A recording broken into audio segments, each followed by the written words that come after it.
بسم الله الرحمن الرحيم الحمد لله رب العالمين الرحمن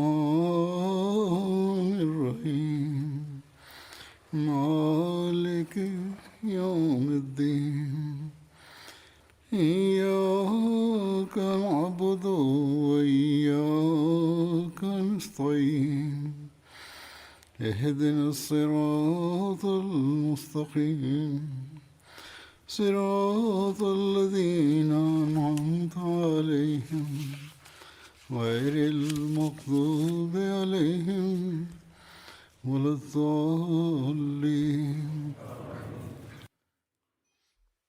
قد بدأت أتناول ما بقي من ذكر أصحاب بدر الذين كنت ذكرتهم سابقا،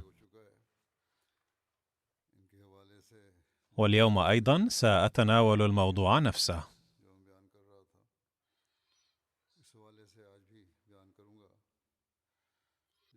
وبذلك سينتهي ذكر أصحاب بدر الذي كنت أريد أن أذكره. ورد عن عامر بن ربيعة رضي الله عنه أن اسم أبيه ربيعة بن كعب بن مالك بن ربيعة، له بعض الروايات أيضا، فلقد روى عن أمه أم عبد الله بنت أبي حثمة قالت: والله إنه لنرتحل إلى أرض الحبشة وقد ذهب عامر في بعض حاجتنا، إذ أقبل عمر حتى وقف علي وهو على شركه. قالت: وكنا نلقى منه البلاء أذى لنا وشرا علينا. فقال عمر: إنه لانطلاق يا أم عبد الله؟ قالت: قلت: نعم، والله لنخرجن في أرض الله، آذيتمونا وقهرتمونا حتى يجعل الله لنا مخرجا. قالت: فقال عمر: صحبكم الله، ورأيت له رقة لم أكن أراها. ثم انصرف وقد أحزنه فيما أرى خروجنا. قالت: فجاء عامر من حاجتنا تلك فقلت له: يا أبا عبد الله، لو رأيت عمر آنفا ورقته وحزنه علينا. قال: أطمعت في إسلامه؟ قالت: قلت: نعم. قال: لا يسلم الذي رأيت حتى يسلم حمار الخطاب، أي لا يمكن أن يسلم عمر. قالت: يأسا لما كان يرى من غلظته وقسوته عن الإسلام. فضائل الصحابة للإمام أحمد بن حنبل، والسيرة النبوية لابن هشام.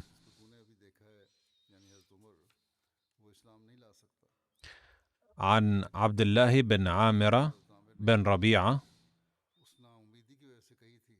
عن أبيه قال: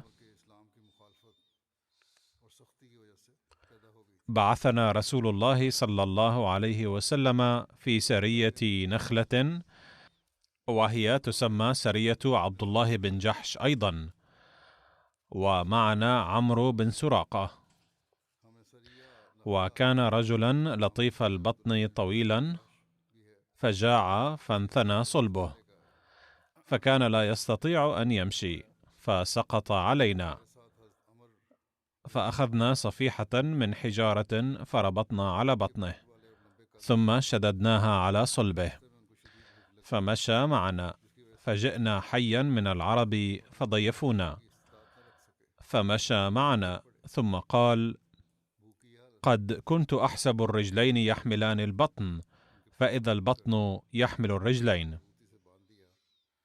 إذا كان المرء جائعا وصاحب فاقة وضعيفا صعب عليه المشي أيضا.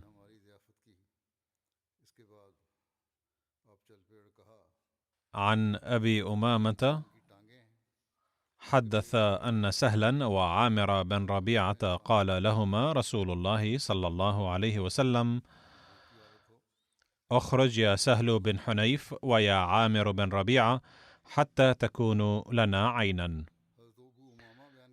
شارك عامر بن ربيعة في غزوة ذات السلاسل فأصيب ذراعه من سهم.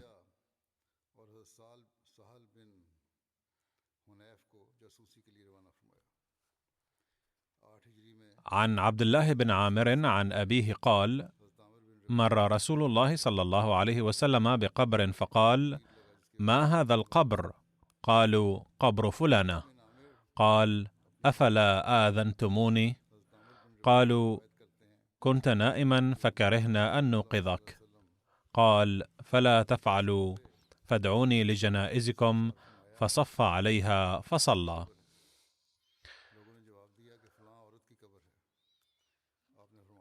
عن عبد الله بن عامر عن أبيه رضي الله عنه قال: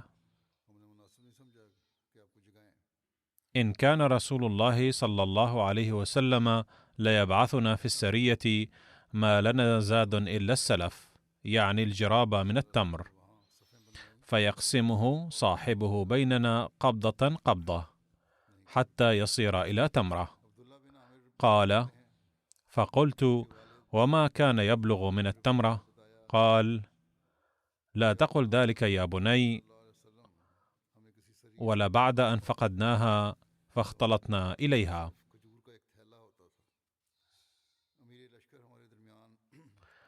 اسأل صاحب الفاقة أهمية تمرة واحدة.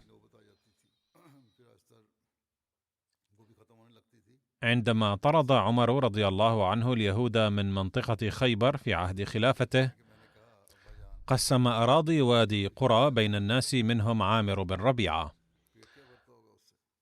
وادي قرى اسم واد بين تيماء وخيبر على الطريق بين الشام والمدينة المنورة، تكثر فيه القرى. لما قدم عمر الجابية، قرية في ريف دمشق، كان عامر صاحبه، وفي رواية كانت راية عامر مع عامر بن ربيعة. ثم حين خرج عثمان رضي الله عنه للحج، استخلف عامرا على المدينة، أي جعله الأمير المحلي. هناك اختلاف في عام وفاته، قيل أنه توفي في عهد عثمان، وقيل توفي في سنة 32، وقيل 33، وقيل 36، وقيل 37. وقال ابن عساكر أن رواية 32 أثبت. وكذلك ورد في رواية عن وفاة عامر بن ربيعة أن موته كان بعد مقتل عثمان رضي الله عنه بأيام، وكان قد لزم بيته، فلم يشعر الناس إلا بجنازته قد أخرجت. عن عبد الله بن عامر بن ربيعة عن أبيه أن رجلا من بني فزارة تزوج امرأة على نعلين، فأجاز النبي صلى الله عليه وسلم نكاحه، أي قرر مهرا بسيطا جدا، وهذا أيضا يجوز. قال عبد الله بن عامر بن ربيعة أن أباه أخبره أنه رأى النبي صلى الله عليه وسلم السبحة بالليل في السفر على ظهر راحلته حيث توجهت به، أي يجوز في السفر أن يصلي المرء متوجها إلى حيث توجه مركبه. قال عامر بن ربيعة: كنت مع النبي صلى الله عليه وسلم في ليلة سوداء مظلمة، فنزلنا منزلا، فجعل الرجل يحمل الحجارة فيجعله مسجدا فيصلي إليه. فلما أصبحنا إذا نحن على غير القبلة، فقلنا: يا رسول الله، صلينا ليلتنا هذه لغير القبلة. فأنزل الله عز وجل: ولله المشرق والمغرب فأينما تولوا فثم وجه الله. أي لا حرج إذا حدث ذلك بالخطأ وسوء الفهم. ويمكن أن يكون النبي صلى الله عليه وسلم قرأ هذه الآية في هذه المناسبة، وليس ضروريا أن يكون قد نزل حينها. باختصار، هذه رواية من حلية الأولياء.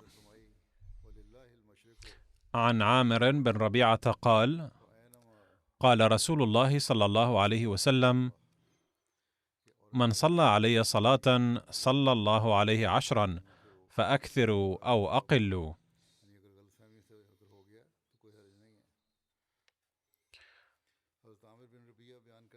وفي رواية أخرى قال عامر بن ربيعة: ما من عبد يصلي علي إلا صلت عليه الملائكة ما دام يصلي، فليقل العبد أو فليكثر. والذكر التالي حرام بن ملحان رضي الله عنه. ورد عن حرام أنه لم يخلف. عن عبد الله بن أبي طلحة قال: حدثني أنس أن النبي صلى الله عليه وسلم بعث خاله أخ لأم سليم في 70 راكبا، وكان رئيس المشركين عامر بن الطفيل خير بين 3 خصال،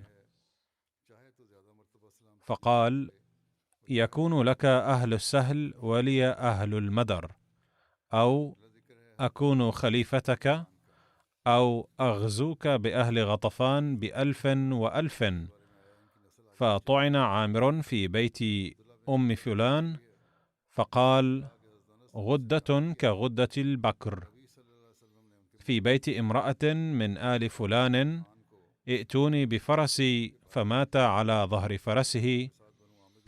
فانطلق حرام أخو أم سليم، وهو رجل أعرج ورجل من بني فلان. قال: كونا قريبا حتى آتيهم، فإن آمنوني كنتم، وإن قتلوني أتيتم أصحابكم. فقال: أتؤمنونني أبلغ رسالة رسول الله صلى الله عليه وسلم؟ فجعل يحدثهم، وأومأوا إلى رجل فأتاه من خلفه فطعنه. قال همام: أحسبه حتى أنفذه بالرمح. قال: الله أكبر، فزت ورب الكعبة. فلحق الرجل فقتلوا كلهم غير الأعرج، حتى كان في رأس جبل، فأنزل الله علينا ثم كان من المنسوخ: إنا قد لقينا ربنا فرضي عنا وأرضانا. فدعا النبي صلى الله عليه وسلم عليهم 30 صباحا على رعل وذكوان وبني لحيان وعصية، الذين عصوا الله ورسوله صلى الله عليه وسلم.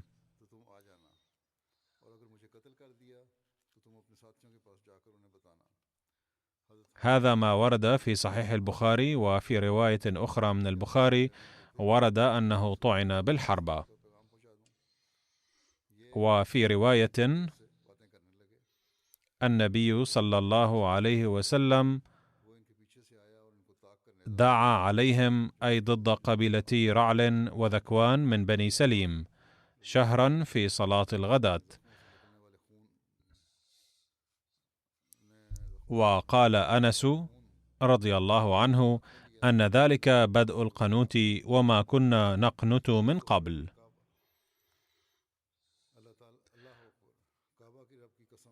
يقول سيدنا المصلح الموعود رضي الله عنه سردا لحدث استشهاد الحفاظ، وانطلاقا من حماس الصحابة إلى التضحية: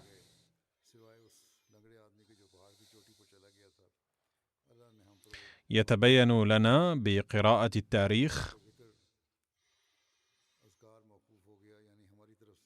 أن الصحابة كانوا يتوجهون إلى الحروب وكأنهم يرون الشهادة في القتال الراحة والسعادة بعينها، وإذا أصيبوا بألم في القتال لم يعتبروه ألما بل اعتبروه راحة.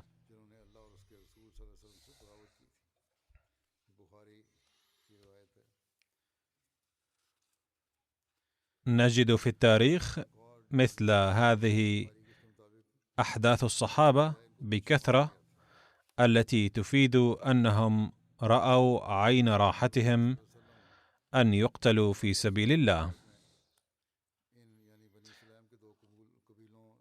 فمثلا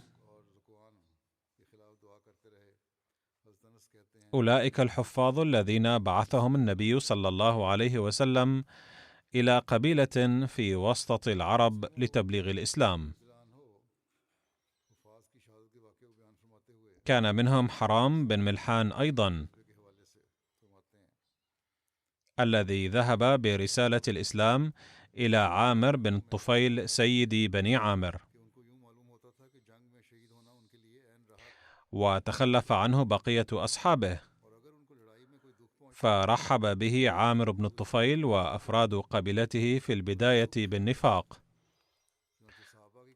لكنه حين جلس مطمئنا وبدأ يبلغهم الإسلام أومأ بعض الأشرار إلى خبيث فطعن حرام بن ملحان من الخلف برمح فسقط، وجرى على لسانه فورا من تلقاء نفسه: الله أكبر، فزت ورب الكعبة. ثم حاصر أولئك الأشرار بقية الصحابة وهاجموهم. ويقول قاتل عتيق سيدنا أبي بكر عامر بن فهيرة الذي كان مع النبي صلى الله عليه وسلم في سفر الهجرة، وهذا القاتل قد أسلم فيما بعد، وهو قد ذكر أن سبب إسلامه حصرا أنه حين قتل عامر بن فهيرة جرى على لسانه تلقائيا: فزت والله. فهذه الأحداث تفصح أن الموت كان يجلب للصحابة الفرحة بدلا من الحزن. ثم يقول سيدنا المصلح الموعود: إن أشخاصا من النجد جاءوا إلى النبي صلى الله عليه وسلم، لكنني أترك هذا وأتناول ما كتبه سيدنا ميرزا بشير أحمد رضي الله عنه عن هذا الحدث، وهو مفصل نوعا ما. فقد كتب: جاء النبي صلى الله عليه وسلم أبو البراء العامري وهو رئيس بني عامر في وسط العرب قصد الزيارة، فعرض عليه رسول الله صلى الله عليه وسلم الإسلام بلطف ورفق، فسمع الدعوة في الظاهر بشوق ولم يسلم، ثم قال للنبي صلى الله عليه وسلم: يا محمد، إذا بعثت معي رجالا من أصحابك إلى أهل نجد يدعونهم إلى الإسلام، فأرجو أنهم لن يردوا دعوتك. فقال صلى الله عليه وسلم: أنا لا أثق بأهل نجد. قال أبو البراء: لا تقلق، فأنا مجيرهم. فلما كان سيد القوم وكان صاحب نفوذ، فقد وثق به النبي صلى الله عليه وسلم إثر طمأنته، وبعث معه جماعة من الصحابة إلى نجد. إن هذه الرواية من التاريخ، بينما ورد في رواية البخاري أن النبي صلى الله عليه وسلم أتاه رجال من رعل وذكوان من بني سليم وغيرهما من القبائل، فزعموا أنهم قد أسلموا واستمدوه على قومهم المعارضين للإسلام، ولم يذكروا أي نوع من المدد يريدون، أيريدون كتيبة للدفاع أو من ينشرون الدعوة، فأمدهم النبي صلى الله عليه وسلم بهذه الكتيبة. إذا أردنا التوفيق بين هاتين الروايتين، فيمكن أن يكون على النحو التالي: بأن يكون أبو البراء العامري زعيم قبيلة بني عامر أيضا، قد جاء مع أناس من رعل وذكوان، وهو قد بدأ الحديث مع النبي صلى الله عليه وسلم نيابة عنهم، فإن قول النبي صلى الله عليه وسلم إني أخاف عليهم من أهل نجد بحسب ما ورد في التاريخ، ورد أبي البراء بأنني مجيرهم فلن يتعرض أصحابك لأي أذى منهم، يشير إلى أنه قد رافق أبا البراء أناس من رعل وذكوان، وكان النبي قلقا بسببهم، والله أعلم.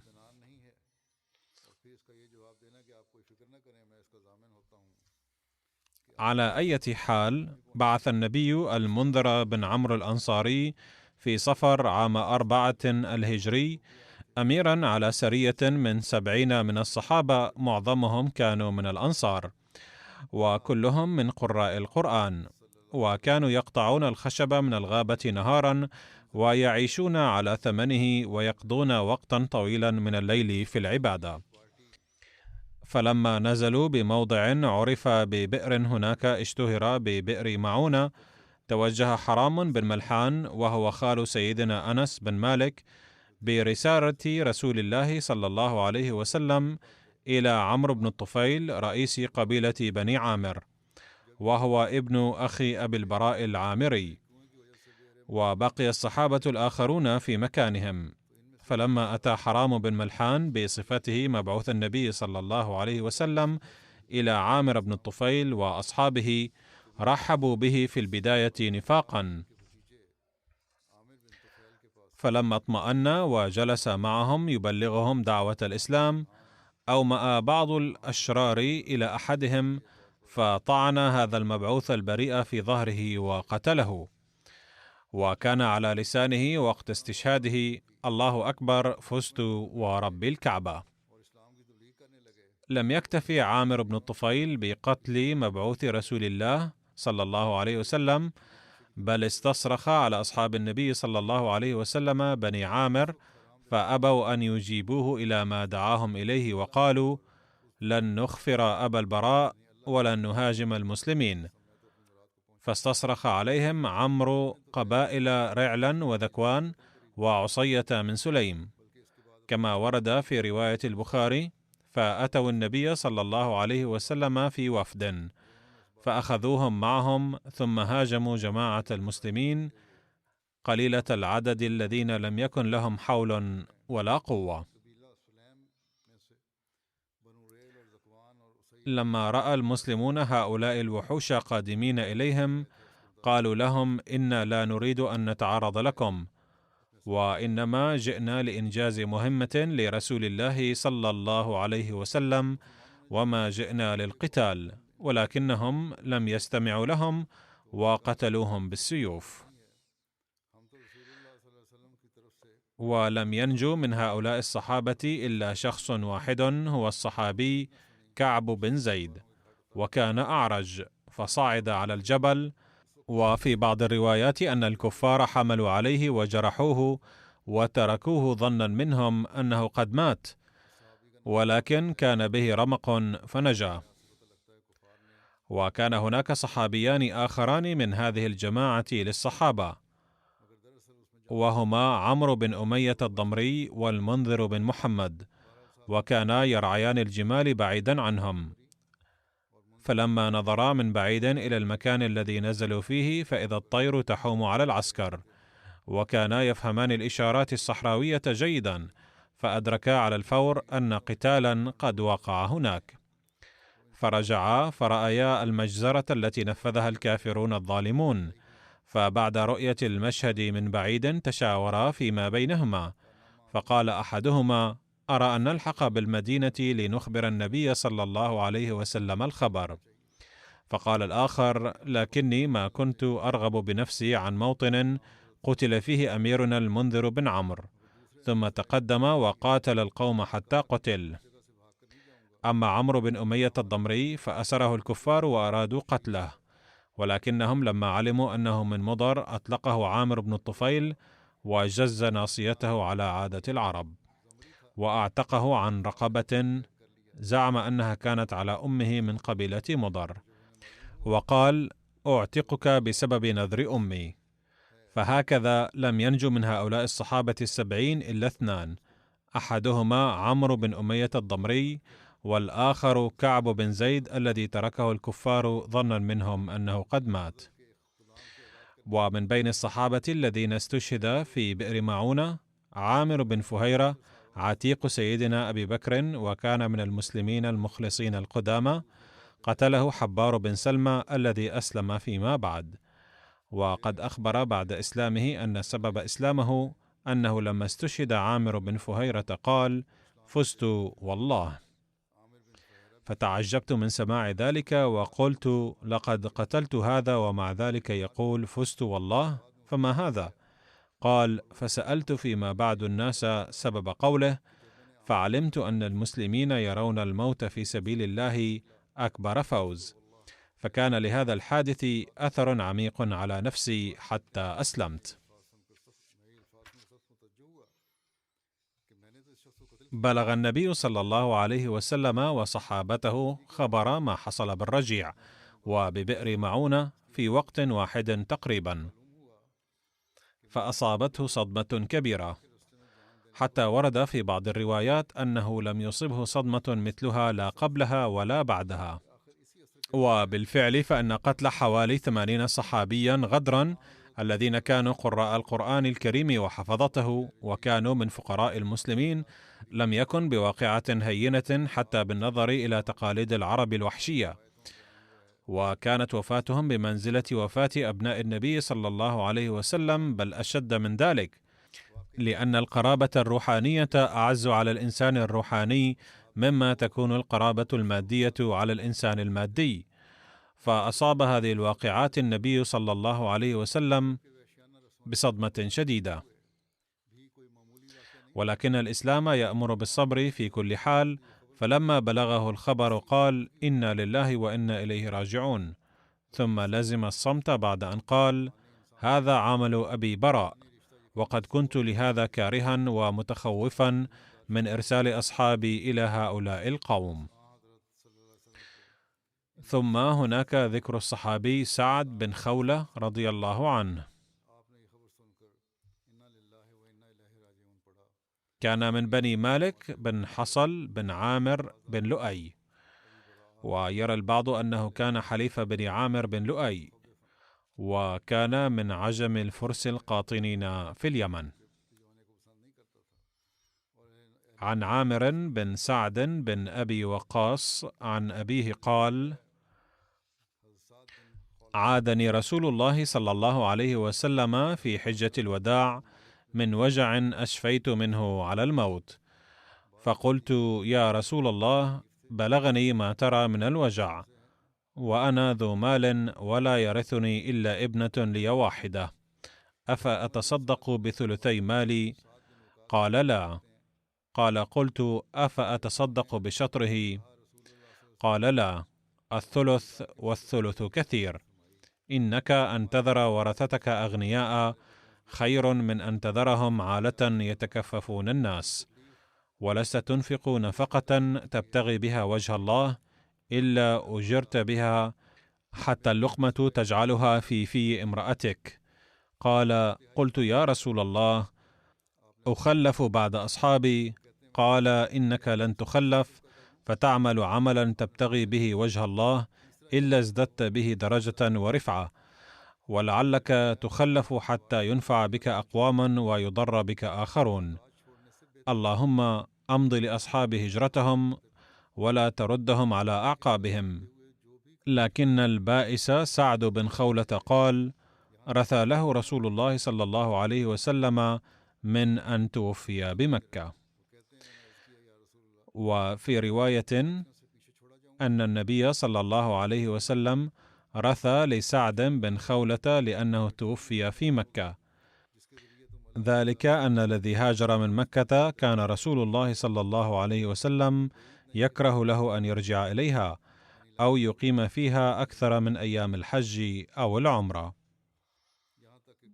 وروى إسماعيل بن محمد بن سعد أن النبي صلى الله عليه وسلم أمر السائب بن عمير القاري إن مات سعد بن خولة ألا يقبر بمكة، وفي رواية قال صلى الله عليه وسلم نحو هذا، لكن في حق سعد بن أبي وقاص. وفي رواية توفي سعد بن خولة في حجة الوداع وزوجته سبيعة حامل، فلم تنشب أن وضعت حملها بعد وفاته. وفي رواية أنها وضعت مولودها بعد وفاته ب25 ليلة أو أقل من ذلك. فلما تعلت من نفاسها تجملت للخطاب، فدخل عليها أبو السنابل بن بعكك وهو من بني عبد الدار، فقال لها: ما لي أراك متجملة، لعلك ترجين النكاح، إنك والله ما أنت بناكح حتى تمر عليك 4 أشهر و10. قالت سبيعة: فلما قال لي ذلك جمعت علي ثيابي حين أمسيت، فأتيت رسول الله صلى الله عليه وسلم فسألته عن ذلك، فأفتاني بأني قد حللت حين وضعت حملي، وأمرني بالتزوج إن بدا لي. وهكذا فإننا نتعلم بعض الأمور الفقهية أيضا. ثم هناك ذكر الصحابي أبي الهيثم بن التيهان رضي الله عنه. كان له أخ عبيد بن عبيد أو عتيق بن التيهان حضر غزوة أحد. قال أبو الهيثم: أنا أول من بايع، فقلت لرسول الله صلى الله عليه وسلم: كيف نبايعك يا رسول الله؟ قال: بايعوني على ما بايعت عليه بنو إسرائيل موسى. وجعل رسول الله صلى الله عليه وسلم أبا الهيثم وأسيد بن حضير نقيبين على بني عبد الأشهل. كان أبو الهيثم بن التيهان يلقب ذا السيفين، وكان يتقلد سيفين في الحرب. قال حضرة مرزا بشير أحمد: قاتل أبو الهيثم من طرف علي رضي الله عنهما في حرب صفين واستشهد فيها. ثم هناك ذكر عاصم بن ثابت رضي الله عنه.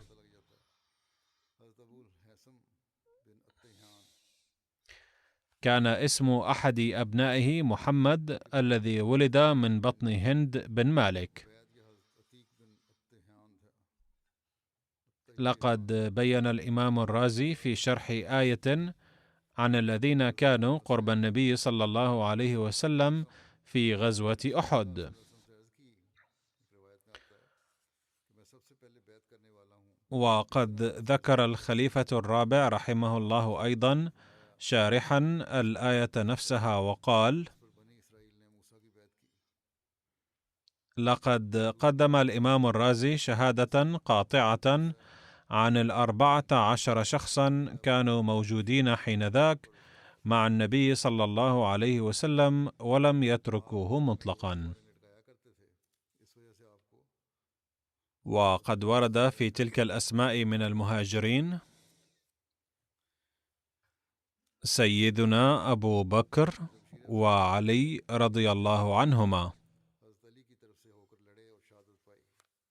يقول الشيعة أيضا إن عليا رضي الله عنه كان موجودا.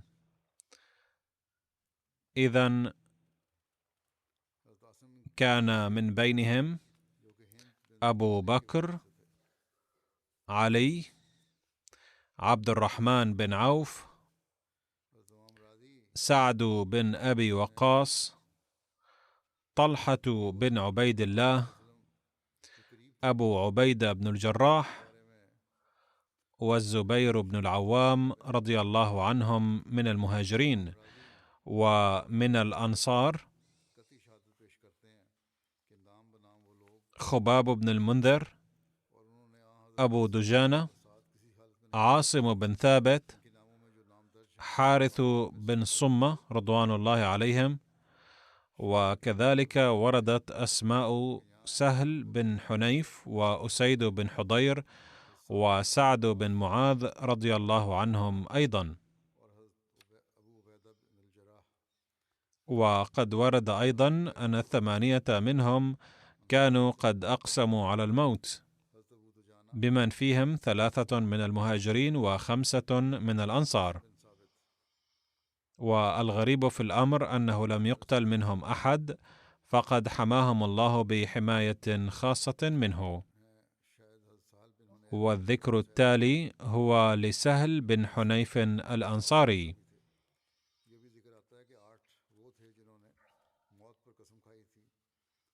عن ابن عباس أنه كان مع النبي صلى الله عليه وسلم يوم بدر 100 ناضح ونواضح، وكان معه فرسان، يركب أحدهما المقداد بن الأسود، ويتروح الآخر مصعب بن عمير وسهل بن حنيف، وكان أصحابه يعتقبون في الطريق النواضح.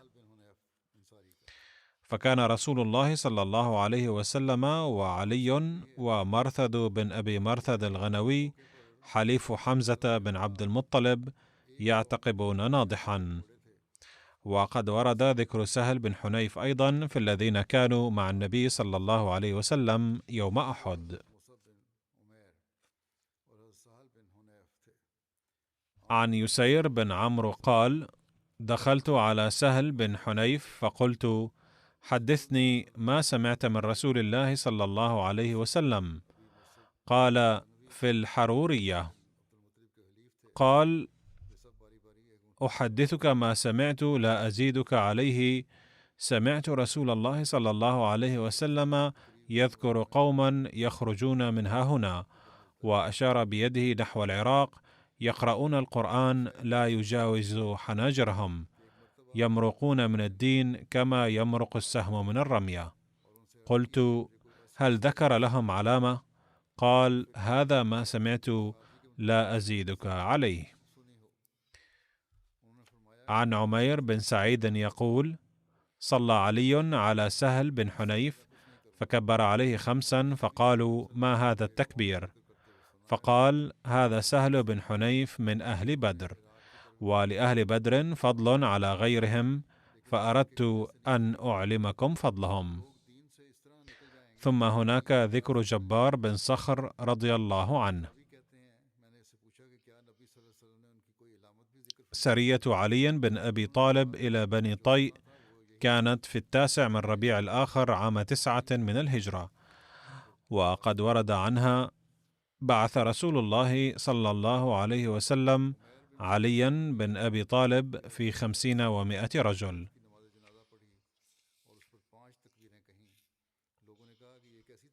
كانت منطقة بني طيء تقع في شمال غرب المدينة، وأعطى النبي عليا رضي الله عنه راية سوداء ولواء أبيض، فشنوا الغارة على محلة آل حاتم مع الفجر فهدموا الفلس. ثم عاد علي إلى المدينة مع أموال كثيرة وأسرى من بني طيء. كان اللواء في هذه السرية مع جبار بن صخر رضي الله عنه. في هذه السرية استشار علي رضي الله عنه أصحابه. قال جبار بن صخر: رأيي أن ننطلق على متون الخيل ليلتنا حتى نصبح القوم وهم غارون فنغير عليهم. قال علي: هذا الرأي. عن جابر بن عبد الله قال: قمت عن يسار رسول الله صلى الله عليه وسلم فأخذني فجعلني عن يمينه، وجاء جابر بن صخر فدفعنا حتى جعلنا خلفه.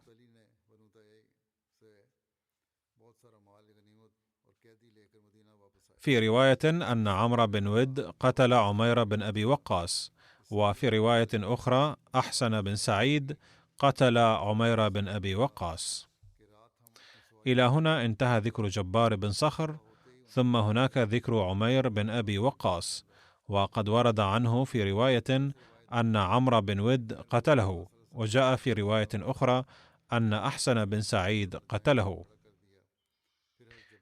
وفي رواية بعث رسول الله صلى الله عليه وسلم قطبة في 20 رجلا إلى حي من خثعم بناحية تبالة، وأمره أن يشن الغارة عليهم، فخرجوا على 10 أبعرة يعتقبونها، فأخذوا رجلا فسألوه فاستعجم عليهم، فجعل يصيح بالحاضر ويحذرهم، فضربوا عنقه ثم أمهلوا حتى نام الحاضر، فشن عليهم الغارة، فاقتتلوا قتالا شديدا حتى كثر الجرحى في الفريقين جميعا. وقتل قطبة بن عامر من قتل، وساقوا النعم والشاء والنساء إلى المدينة. وكانت سهمانهم 4 أبعرة، 4 أبعرة، والبعير يعدل ب10 من الغنم بعد أن أخرج الخمس. يقول الإمام البغوي إنه لم يروى عن عقبة بن عامر أي حديث. إلى هنا انتهى ذكر الصحابة الذين كنت أريد بيانه، والآن أريد أن أوجه الأنظار إلى الدعاء للأحمديين في باكستان، فادعوا الله تعالى أن يسهل عليهم الأمور، لأنهم يواجهون ظروفا قاسية جدا، ويهب العقل والفتنة للمنصفين ومنفذي القانون، وكذلك الذين يظلمون باسم الله ورسوله أو يبطش بهم.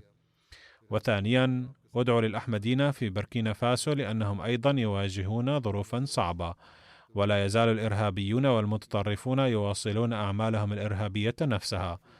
وادعوا للأحمديين في الجزائر، إذ أن أصحاب المناصب في الحكومة والقضاة في المحاكم لا يزالون يظلمون الأحمديين. ندعو الله تعالى أن يحمي الجميع. ركزوا على الدعاء والصدقات بوجه خاص. ندعو الله تعالى أن يحمي الجميع من شر المعارضين. بعد صلاة الجمعة سوف أصلي صلاة الغائب على بعض المرحومين، وسأذكر الآن سوانحهم باختصار. الذكر الأول هو للمرحوم محمد رشيد بن تشودري بشارة أحمد من غوريالا، محافظة جوجرات بباكستان.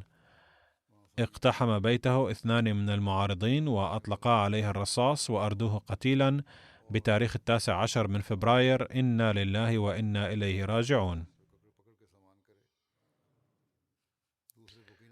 كان عمره يربو على 70 عاما وقت الشهادة، وبيان ذلك أن الشهيد كان ساكنا وحده في بيته غوريالا، محافظة جوجرات، وكان قد أقام مستوصفا لطب الهوميوباثي لفائدة الناس في منطقته،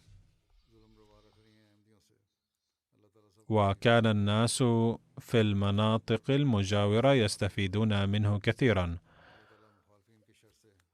فجاء شابان محليان بعذر أخذ الدواء، ودخلا مستوصفا قائما في بيته وأطلقا عليه الرصاص. قيل إن الذي أطلق الرصاص كان حافظا للقرآن الكريم، وتلقى الشهيد رصاصا أطلقه على جبينه ولفظ أنفاسه في الحال. وقد فر المهاجمان بعد الهجوم فورا. بعد بضع دقائق وصل خادم الشهيد إلى مكان الحادث وعلم بما جرى. سجلت القضية في مخفر الشرطة المحلية، ويقول التقرير إنه قد عثر على جثة أحد المهاجمين الذي كان حافظا للقرآن الكريم في الحقول المجاورة، وتقوم الشرطة بالتحقيق في حادث موته. أما المهاجم الثاني فقد بطشت به الشرطة. الجدير بالذكر في هذه الحالة هو أن الشرطة قبضت عليه على الأقل. لقد دخلت عائلة الشهيد الأحمدية بواسطة منشي سلطان عالم رضي الله عنه، الذي كان من صحابة المسيح الموعود عليه السلام، وكان يسكن في غوريالا محافظة جوجرات، وكان يعمل مدرسا في مدرسة محلية. وسافر من قريته غوريالا محافظة جوجرات إلى قاديان عام 1906، وحظي بالبيعة على يد المسيح الموعود عليه السلام. كان الشهيد محمد رشيد قد التحق بالجيش بعد اجتياز الثانوية، ثم ترك الجيش بعد بضع سنوات وانتقل إلى النرويج مع عائلته عام 1984 أو 1985. على الرغم من جنسيته النرويجية عاد إلى قريته الأصلية في باكستان في عام 2008، واعتاد زيارة النرويج بين حين وآخر. بدأ بمستوصف المعالجة بالمثل المجاني بالإضافة إلى الفلاحة في القرية الأصلية لخدمة سكان المنطقة، واستمرت هذه السلسلة حتى آخر حياته. كان الشهيد الراحل بحمد الله منضما إلى نظام الوصية. كان يخدم وقت الاستشهاد بوصف سكرتيرا للإصلاح والإرشاد في منطقة غوتريالا. كان ودودا ومحبا للغاية، وكان على علاقة المحبة والصداقة مع الجميع. كانت روح الخدمة بارزة فيه، وكان يقدم الدعم المادي والمعنوي للمحتاجين بغض النظر عن انتمائهم الديني. كان يحب الخلافة حبا جما. ضيافة الضيوف كانت سمته البارزة، وبالتالي كان في المقدمة دائما لخدمة الضيوف من المركز على وجه الخصوص. كان مواظبا على الصلوات، وكان يدأب على إقامة عيادة طبية مجانية في المنطقة بين حين وآخر. يقول ابن أخيه السيد رافع أحمد وهو يخدم كداعية في ساحل العاج: كان الشهيد الراحل يملك شخصية محببة للجميع، وإلى جانب تحليه بروح خدمة الخلق، فقد كان داعيا إلى الله وصالحا ومعيلا للفقراء. لقد جعل الله الشفاء في يديه. كان حريصا جدا على الاستماع إلى خطبة الجمعة بانتظام، وكان يأخذ الحذر والحيطة اللازمة أيضا هناك. منذ فترة رأت زوجة الشهيد الراحل السيدة بروين أختر في النرويج أن الشهيد الراحل قد تعرض للاعتداء وحاول أحدهم قتله، لذلك فقد طلبت منه آنذاك توخي الحذر.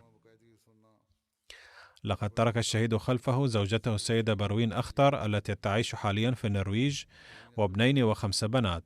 إحدى بناته تعيش في باكستان، أما بقية الأولاد فيعيشون في دول مختلفة. كتب السيد شاهد محمود كالون رئيس المبلغين في النرويج: كان المرحوم شخصا متواضعا وبسيطا جدا. ظل يخدم الناس بالعلاج بالمثل في النرويج، ثم بعد التقاعد عاش في قريته في باكستان لحوالي 12 أو 13 عاما، حيث كان يخدم الناس. وخلال هذه الفترة اعتاد زيارة النرويج أيضا بين حين وآخر. لقد جعل الله الشفاء في يده، وكان دائما على استعداد لمساعدة المرضى، لدرجة كان يقوم بالزيارات المنزلية أيضا لإعطاء الدواء. كانت زوجته من أقاربه، إلا أنها لم تكن قد بايعت سابقا، لكنها لم تعارضه قط، بل زوجت جميع أولادها في بيوت الأحمديين. فلما زار الشهيد النرويج المرة الأخيرة في أكتوبر تشرين الأول 2018 أقنع زوجته بالمبايعة، وكان يقول بأنني أتيت لهذا الغرض حتى تبايع زوجتي. وقال لها بأنه يواجه معارضة شديدة في باكستان ويتلقى تهديدات أيضا، ولكن الفقر هناك شديد بحيث لا يستطيع الناس شراء الأدوية، أما بوجودي هناك فيتيسر لهؤلاء الفقراء علاج مجاني وتتم مساعدتهم، ولا أخاف من الموت لأنه سيأتي حتما يوما ما. لا يزال الأحمديون يقومون بمواصلة خدمة البشرية، وهم يفعلون ذلك بلا أي خوف. غفر الله للشهيد محمد رشيد ورحمه، وألهم أهله الصبر والسلوان. الذكر التالي هو لمرحومين 2، وهما السيدة أماني مجلاوي والعزيز صلاح عبد المعين قطيش من اسكندرون تركيا. كتب السيد صادق رئيس الجماعة هناك: لقد توفي 2 من الأحمديين أيضا في هزتين حدثتا في تركيا في 6 فبراير شباط 2023، أحدهما أم والآخر ابنها. إنا لله وإنا إليه راجعون. أما بقية الأحمديين فقد بقوا محفوظين من دمار الزلزال بشكل عام بفضل الله تعالى، اللهم إلا بعض الإصابات الخفيفة التي تعرض لها البعض. أما المتوفيان فأحدهما السيدة أماني مجلاوي، وهي أم أحمدية سورية من جماعتنا في مدينة اسكندرون. كانت زوجة السيد عبد المعين قطيش وكنة السيد صلاح قطيش أبو خالد رئيس الجماعة في اسكندرون. لقد بايعت السيدة أماني مع زوجها قبل شهرين. يقول حموها السيد صلاح قطيش أنه سألها قبل وفاتها بيوم فحسب ما إذا كانت قد أخبرت أهلها عن بيعتها، فردت نعم، أطلعت والدي على أنني أصبحت أحمدية. يقول السيد صلاح: كانت أماني مسرورة على أن والديها لم يبديا ردة فعل شديدة على قبولها الأحمدية ولم يعارضاها. لقد توفي معها ابنها العزيز صلاح الدين البالغ من العمر 3 سنوات. إنا لله وإنا إليه راجعون. وكان الاثنان قد وقعا تحت الأنقاض، ولم يتم إخراجهما إلا بعد يومين، وعند ذلك كانا قد توفيا. لقد تركت السيدة أماني خلفها زوجها السيد عبد المعين قطيش وبنتا عبيرة البالغة من العمر 6 سنوات. يقول السيد شمس الدين المالباري الداعية الأحمدي في الكبابير: لقد هاجرت عائلة السيدة أماني وزوجها عبد المعين قطيش من سوريا ووصلت إلى تركيا. كانت السيدة أماني مخلصة وخدومة وامرأة قانعة، ولما أخبرت عن أهمية البيعة لم تتأخر من اتخاذ خطوة البيعة، بل كانت تطمئن زوجها وإخوتها أيضا تجاه هذا الأمر. يقول السيد شمس: تقول زوجتي أنها لاحظت بشكل ملموس أن المرحومة اعتادت أن تحافظ على لم شمل أهل زوجها وتعاملهم جميعا بحب وحنان كبيرين. كانت مسرورة جدا يوم بيعتها وودعتنا بمشاعر الإخلاص الكبير. غفر الله لها ورحمها. والشخصية الثالثة التي أصلي عليها صلاة الغائب هي داعية الجماعة السيد مقصود أحمد منيب، الذي توفي في 15 فبراير شباط الجاري عن عمر يناهز 53 عاما إثر صدمة قلبية. إنا لله وإنا إليه راجعون. كان منضما إلى نظام الوصية بفضل الله تعالى. لقد قبل الأحمدية والده السيد شودري جان محمد في عام 1974. لقد تخرج المرحوم من الجامعة الأحمدية بربوة عام 1991 بعد أن أحرز شهادة المبشر، ثم خدم الجماعة في مدن باكستان المختلفة بإشراف نظارة الإصلاح والإرشاد المركزية. وفق للخدمة في كينيا شرق إفريقيا من عام 1998 إلى 2006، ثم رجع إلى باكستان وكان يخدم الجماعة حاليا كرئيس المبشرين في محافظة كويتا. لقد ترك خلفه إضافة إلى زوجته ابنا وبنتين. لقد كتب عنه ناظر الإصلاح والإرشاد أيضا أنه كان مخلصا وكان داعية يعمل بأمانة واجتهاد كبيرين. يقول السيد عبد الوكيل داعية الجماعة في كويتا: كان المرحوم يكن للواقفين احتراما كبيرا، وكان يسألني دوما ما لا يعرفه دون أي تردد، مع كوني أصغر منه كثيرا في العمر. لقد قضى الفقيد بعض الوقت في كينيا، ولذلك لم تكن تخلو أحاديثه من ذكر كينيا، وكان يبدو أن قلبه قد شغف حبا بكينيا وشعبها. كان يقول في كثير من الأحيان إن شعب كينيا متقدمون في الإخلاص ومحبون للغاية. كتب قائد المجلس السيد فريد مبارك أن المرحوم كان ذا شخصية ظريفة وطاهرة وفدائية من أجل الدين، ومضحية بنفسها من أجل الجماعة، ومحبة للخلافة حبا لا حدود له.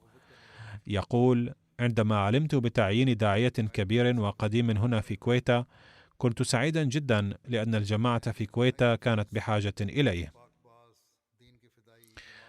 يقول: إنه قد أسر قلبي في اللقاء الأول معه، ثم لما ألقى خطبته الأولى في مسجد الجماعة في محافظة كويتا أثنى عليه كل من سمعها.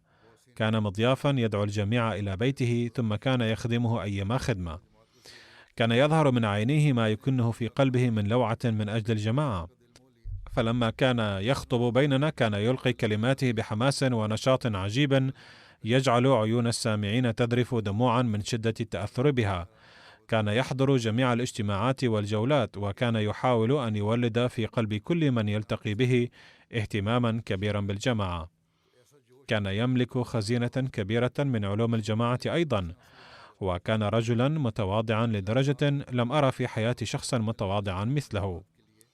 ثم يقول: كان نور عجيب يعلو وجهه أثناء الجمعة الماضية التي توفي في اليوم التالي منها، فلما نظرت إليه قلت له أمام السيد الناظم العمومي بأنك تبدو جميلا جدا اليوم، ولم نكن نعرف أنها جمعته الأخيرة لأنه توفي بعدها. غفر له الله تعالى ورحمه ورفع درجاته. سأصلي بإذن الله صلاة الغائب.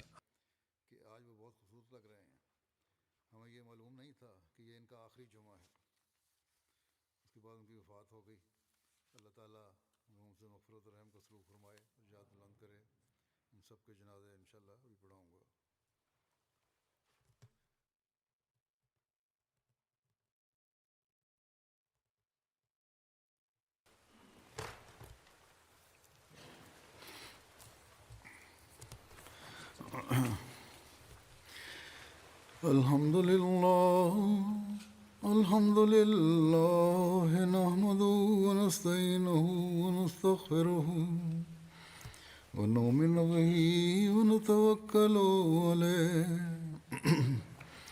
ونعوذ بالله من شرور أنفسنا ومن سيئات أعمالنا من يهده الله فلا مضل له ومن يضلل فلا هادي له ونشهد أن لا إله إلا الله ونشهد أن محمدا عبده ورسوله عباد الله رحمكم الله إن الله يأمر بالعدل والإحسان وإيتاء ذي القربى وينهى عن الفحشاء والمنكر والبغي يعظكم لعلكم تذكرون اذكروا الله يذكركم وادعوه يستجب لكم ولذكر الله أكبر